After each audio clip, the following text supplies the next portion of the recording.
함께 말씀 나누도록 하겠습니다. 우리가 오늘 읽었던 말씀을 보면은 히스기야 왕에 대한 사건이 나오는 것을 보게 되어집니다.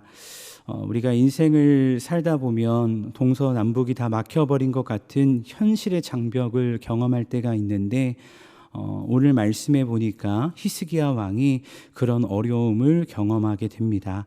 왜냐하면 아수르가 남유다를 치러 올라왔고 아수르의 강한 군사력으로 남유다를 완전히 포위해 버렸기 때문입니다.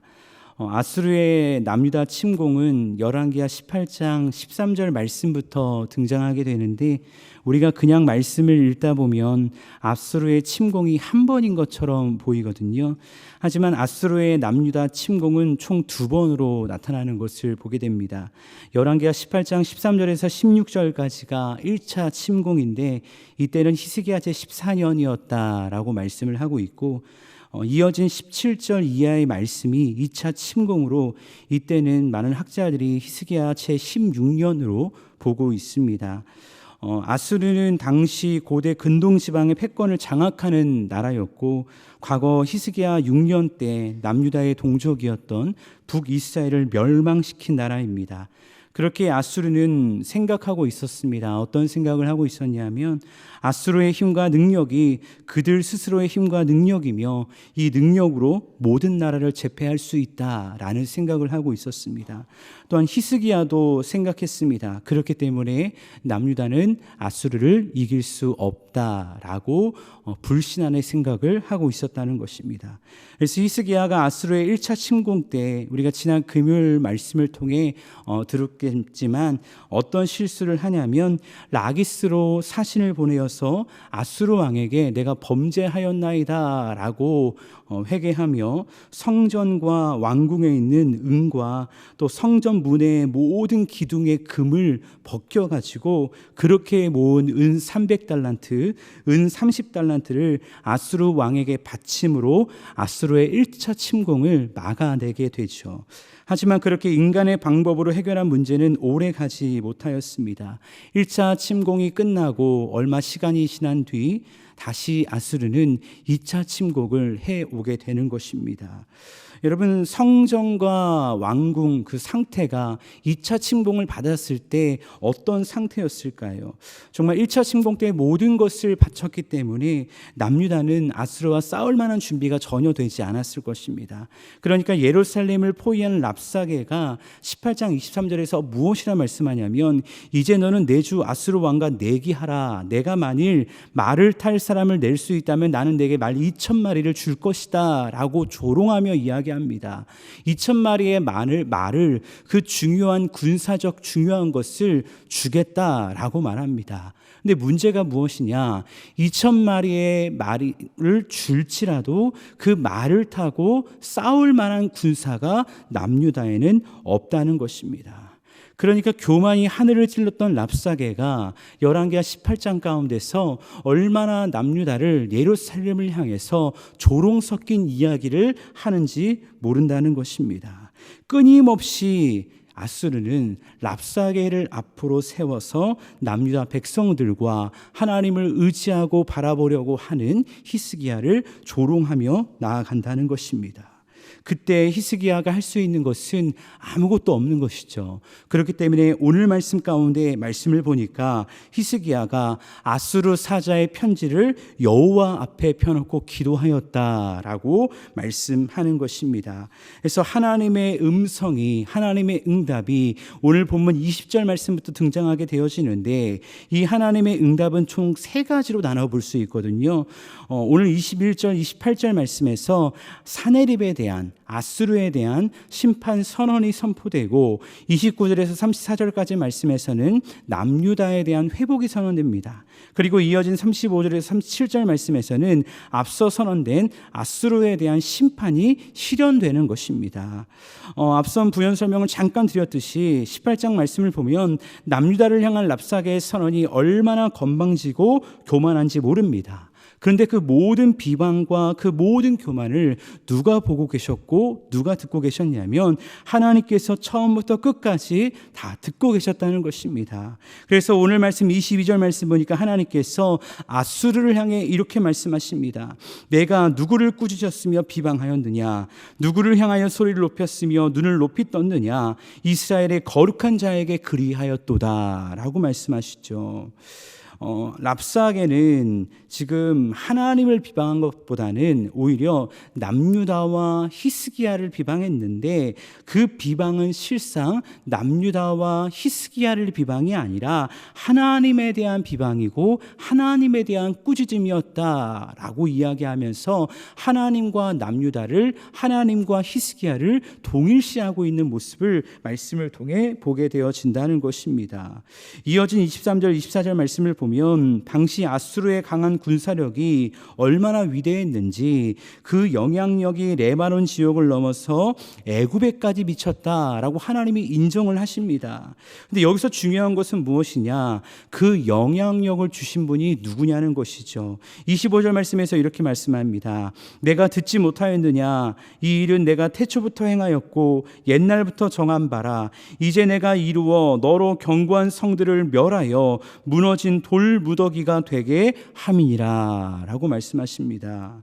여러분, 아수르의 지금껏의 모든 승리 누구의 주도 안에, 누구의 주권 안에 이루어진 것입니까? 하나님의 주권 안에서 이루어진 것입니다. 방금 읽었던 말씀 보니까 내가 듣지 못하였느냐? 이 일은 내가 태초부터 행하였고 옛날부터 정한 바라 라고 하나님 말씀하시거든요.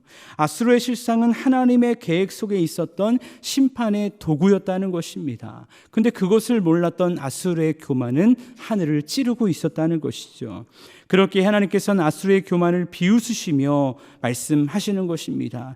27절 28절 말씀 보니까 갈고리를 내 코에 꿰고 재갈을 내 입에 물릴 것이다 라고 말씀하고 있는데 이 말씀은 포로민의 모습을 비유하는 것이거든요. 이를 통해 하나님은 그들을 포로 삼아서 그들을 고국 땅으로 다시 코를 꿰가지고 돌려보낼 것이다 라고 선언하고 계시는 것입니다. 이제 28절까지 하나님은 아수르에 대해서 이렇게 심판할 것이다 라는 것을 선언하셨고 29절 이하의 말씀 가운데는 남유다 회복에 대한 말씀을 하고 계시는데 29절과 30절 말씀에서 이렇게 말씀하고 있습니다.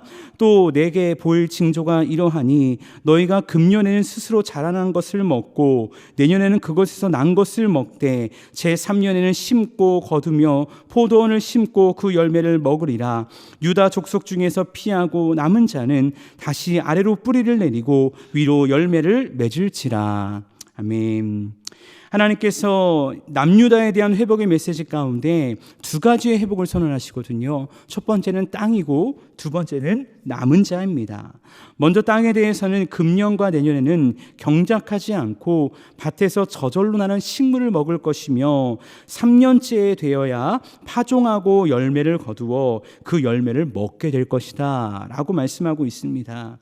이는 남유다의 많은 성읍이 아수르에 의해 황폐하게 되었다는 것을 보여주는 것인데요. 황폐한 땅은 제3년째에 자연적으로 회복되어 열매를 맺을 것이다 라고 말씀하시는 것입니다.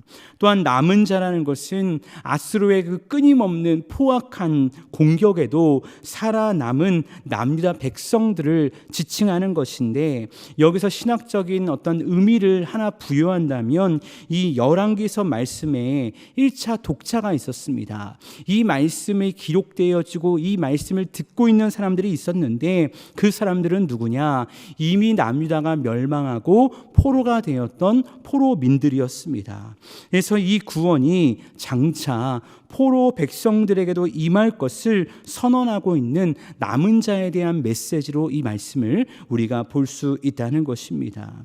그런데 여기서 중요한 것은 이렇게 깊은 절망 가운데서도 그들을 구원하시고 그들로 하여금 다시 살게 하시는 이 은혜가 어디서부터 시작되는가? 바로 이것인데 그 해답을 저는 31절 말씀에서 함께 찾아보고 싶습니다. 우리 31절 말씀은 같은 목소리로 함께 읽어보도록 하겠습니다. 함께 읽습니다.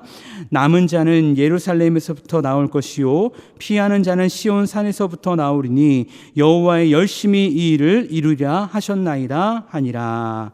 아멘. 남은 자는 예루살렘에서부터 나오고 피하는 자는 시온 산에서부터 나오리니 무엇이 이것을 이루시냐? 여호와의 열심히 이 일을 이루리라 라고 말씀하십니다. 이 모든 것을 하시는 분이 누구냐? 여호와 하나님인데 여호와의 열심히 그 일을 이루어 주신다는 것입니다.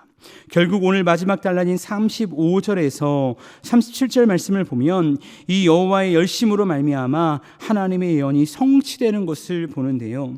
이사야를 통해 하나님의 말씀이 선언된 그 밤 여호와의 사자가 나와 아수르 진영에 있던 18만 5천 명의 군사를 죽게 하십니다.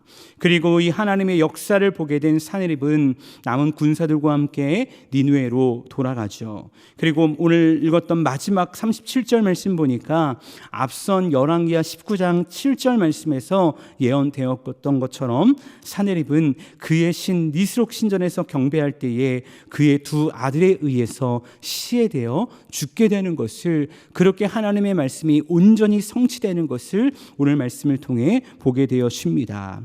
사랑하는 여러분, 이 모든 것을 이루신 분은 누구십니까? 바로 하나님이십니다. 특별히 오늘 말씀에 나온 여호와의 열심을 저는 하나님의 일하심이라고 말하고 싶은데, 오늘을 살아가는 우리의 삶 속에 이 하나님의 일하심이 없다면 어떻게 될까요? 여러분, 우리는 때때로 우리가 하나님의 일을 한다고 착각할 때가 있습니다. 왜냐하면 눈에 보이는 사역을 하는 것은 우리 자신이라고 생각하기 때문입니다. 근데 정말 그럴까요? 우리가 구약과 신약 성경을 보면 하나님께서는 그분의 영광스러운 사역에 인간들을 세우셔서 동역하게 하셨는데, 사실 인간들로 인해 그 모든 일들이요 수포로 돌아갈 때가 참 많았다는 겁니다. 아담과 하와를 창조하셨을 때도 그랬고요, 노아의 후손을 통해서 다시 한번 이 땅을 시작하셨을 때도 그랬습니다. 하나님의 선민으로 택함받은 북이스라엘과 남유다도 그러했습니다. 그래서 하나님은 그분의 열심으로 그 아들 예수 그리스도를 이 땅에 보내심으로 모든 인류를 구원하셨다는 것이죠. 그렇다면 이 십자가의 은혜로 구원받은 인류, 오늘날 우리의 삶 어떠할까요? 십자가로 우리를 구원하시고 우리 각 사람 안에 성령을 주셔서 교회를 세우셨는데, 우리는 정말 그분의 영광스러운 사역에 기쁨과 감격으로 충성으로 동역하고 있나요? 사실 오늘날도 이 여호와의 열심이 없다면 우리는 언제든 쓰러지고 넘어질 수밖에 없는 연약한 자라는 것, 우리는 인정할 수밖에 없다는 것입니다. 그렇게 우리는 하나님 앞에 엎드려야 합니다. 하나님의 열심으로 부족하고 연약한 우리를 붙잡아 달라고, 내 힘으로 해결할 수 없는 수많은 상황과 환경을 바꿔달라고 하나님께 기도해야 한다는 것입니다.